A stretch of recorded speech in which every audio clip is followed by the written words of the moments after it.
Hello আমার গল্পপ্রিয় বন্ধুরা, কেমন আছো সকলে? আশা করছি অনেক ভালো আছেন। তো বন্ধুরা, আমি মোহিনী আজ তোমাদের শোনাবো দারুণ একটি গল্প।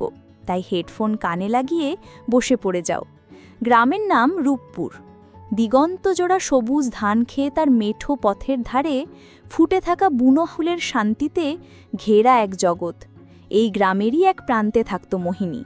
টানা টানা চোখ, ঘন কালো চুল আর শ্যামলা মুখে এক অদ্ভুত মায়া নিয়ে সে ছিল যেন গ্রামেরই প্রতিচ্ছবি। সরল, সুন্দর আর শান্ত। তার বাবা হরিপদ দিনমজুরের কাজ করতেন, আর মা লক্ষ্মী পরের বাড়িতে কাজ করে কোনোমতে সংসার চালাতেন। অভাব তাদের নিত্যসঙ্গী হলেও মোহিনীর চোখে ছিল একরাশ স্বপ্ন। প্রতি রাতে দাওয়ায় বসে সে যখন দূরের শহরের টিমটিমে আলো দেখত, তখন তার মনটা ডানা মেলে উড়াল দিত। সে ভাবত ওই আলো ঝলমলে শহরে জীবনটা কতই না অন্যরকম। কিন্তু সেই স্বপ্নময় জীবনে হঠাৎই কালো মেঘ ঘনিয়ে এলো। মোহিনীর বাবা হরিপদ কঠিন অসুখে শয্যাশায়ী হলেন। গ্রামের ডাক্তার জবাব দিয়ে দিলেন, বড় ডাক্তার দেখাতে হলে শহরে নিয়ে যেতে হবে। কিন্তু টাকা কোথায়? সামান্য জমানো টাকা আর মোহিনীর রূপোর মল জোড়াও যথেষ্ট ছিল না।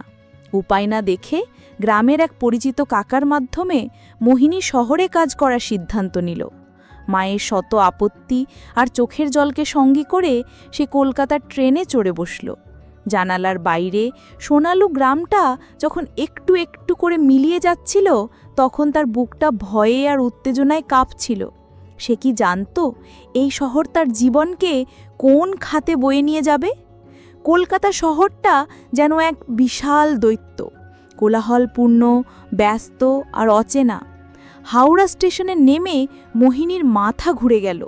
তার কাকা তাকে শহরের এক অভিজাত এলাকা বালিগঞ্জে এক বিশাল বাড়িতে নিয়ে এলেন।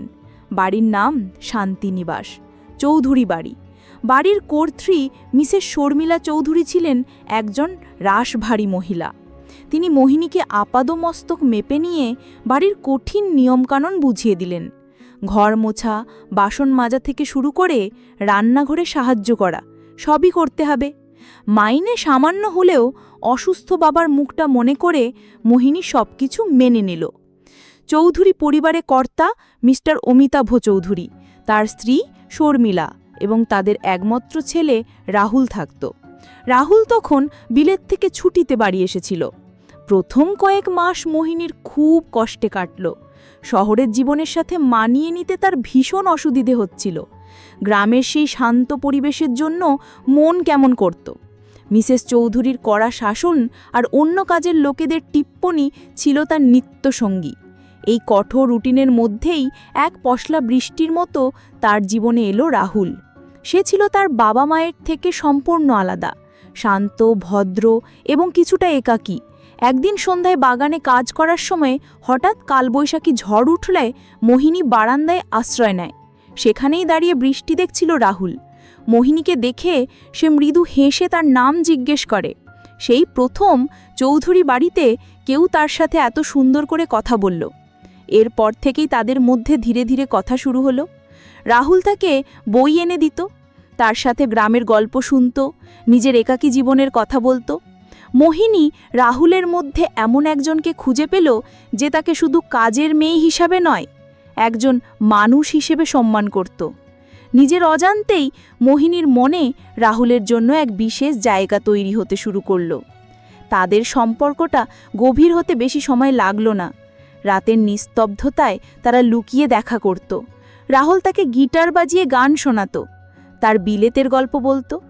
একদিন রাতে আবেগের এক মুহূর্তে রাহুল মোহিনীর হাত ধরে বলল, মোহিনী, আমি জানি না এটা কিভাবে হলো, কিন্তু আমি তোমাকে ভালোবেসে ফেলেছি।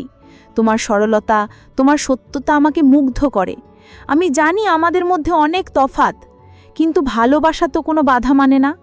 মোহিনীর চোখে আনন্দাশ্রু চলে এলো। সেও তার ভালোবাসার কথা স্বীকার করল। সেই রাতে তারা একে অপরকে প্রতিশ্রুতি দিল, কোনোদিন একে অপরকে ছেড়ে যাবে না। তাদের ভালোবাসা আরও গভীর হলো। মোহিনী তার সর্বস্ব রাহুলকে উজাড় করে দিল, এই বিশ্বাসে যে এই ভালোবাসাই তার জীবনের সবচেয়ে বড় প্রাপ্তি। কিন্তু স্বপ্নেরও শেষ থাকে। রাহুলের ছুটি শেষ হয়ে আসছিল এবং তার আচরণেও পরিবর্তন আসতে শুরু করলো। সে আগের মতো আর সময় দিত না, বন্ধুদের সাথে পার্টিতে ব্যস্ত থাকত। একদিন রাহুলের বন্ধুরা বাড়িতে এলে তাদের সামনেই রাহুল মোহিনীকে কাজের লোক বলে পরিচয় দিল।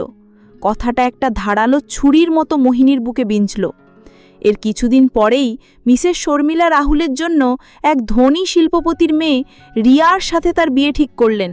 রাহুল মোহিনীকে বোঝানোর চেষ্টা করল যে সে শুধুমাত্র বাবা মায়ের মন রাখার জন্য এসব করছে, কিন্তু তার ভালোবাসা শুধু মোহিনীর জন্যই। ঠিক এই সময়টাতেই মোহিনী বুঝতে পারল সে মা হতে চলেছে। তার শরীরে রাহুলের ভালোবাসার চিহ্ন। সে ভেবেছিল এই খবরটা শুনে হয়তো রাহুল সব বাধা অগ্রাহ্য করে তাকে গ্রহণ করবে, কিন্তু তার ভাবনা ভুল ছিল। এক রাতে যখন সে রাহুলকে এই খবরটা দিল, তখন রাহুলের মুখ ভয়ে ফ্যাকাশে হয়ে গেল।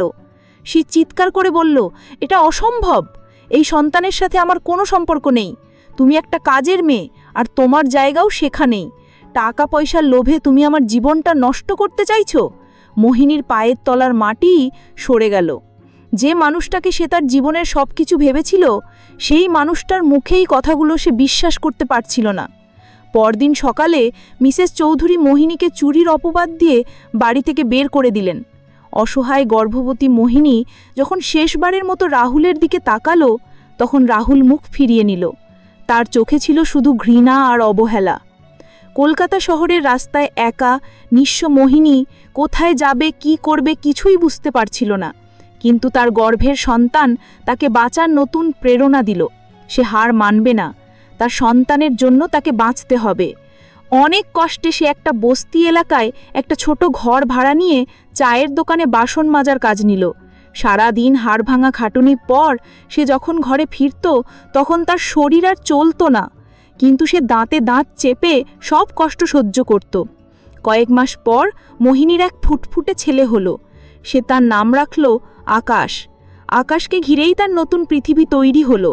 দিনরাত পরিশ্রম করে সে ধীরে ধীরে নিজের ভাগ্য বদলাতে শুরু করল। চায়ের দোকান থেকে কাপড়ের দোকানে কাজ, তারপর সেলাই শিখে নিজের ছোট একটা ব্যবসা। তার সত্যতার পরিশ্রমে সেই ব্যবসা একদিন বড় হলো। যে মোহিনী একদিন চৌধুরী বাড়িতে কাজ করত, সে আজ নিজের পায়ে দাঁড়িয়েছে। তার ছেলেকে শহরের একটা ভালো স্কুলে ভর্তি করিয়েছে। প্রায় 10 বছর পর একদিন মোহিনী তার ছেলের স্কুলের সামনে অপেক্ষা করছিল। হঠাৎ একটা দামি গাড়ি তার সামনে এসে থামল। গাড়ি থেকে যে নামলো তাকে দেখে মোহিনীর বুকের ভিতরটা কেঁপে উঠল। রাহুল, তার চেহারায় বয়সের ছাপ, আগের সেই জৌলুস আর নেই। মোহিনীকে দেখে তার চোখেও ফুটে উঠল বিস্ময় আর গভীর অপরাধবোধ। রাহুল কাঁপা কাঁপা গলায় জিজ্ঞেস করল, মোহিনী, তুমি এখানে? মোহিনী শান্ত কিন্তু দৃঢ়ভাবে উত্তর দিল, হ্যাঁ, আমার ছেলের জন্য অপেক্ষা করছি। ঠিক তখনই আকাশ দৌড়ে এসে মোহিনীকে জড়িয়ে ধরে বলল, মা চলো বাড়ি যাই।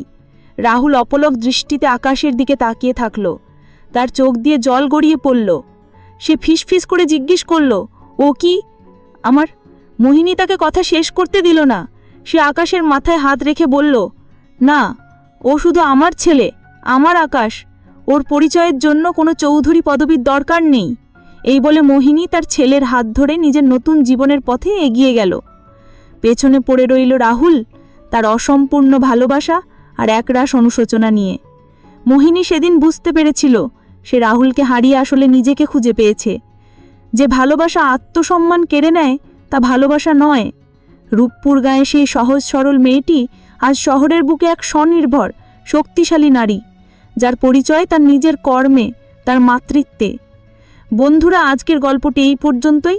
দেখা হচ্ছে আগামী নতুন কোনো ভিডিওতে। ততক্ষণ সবাই ভালো থাকবেন।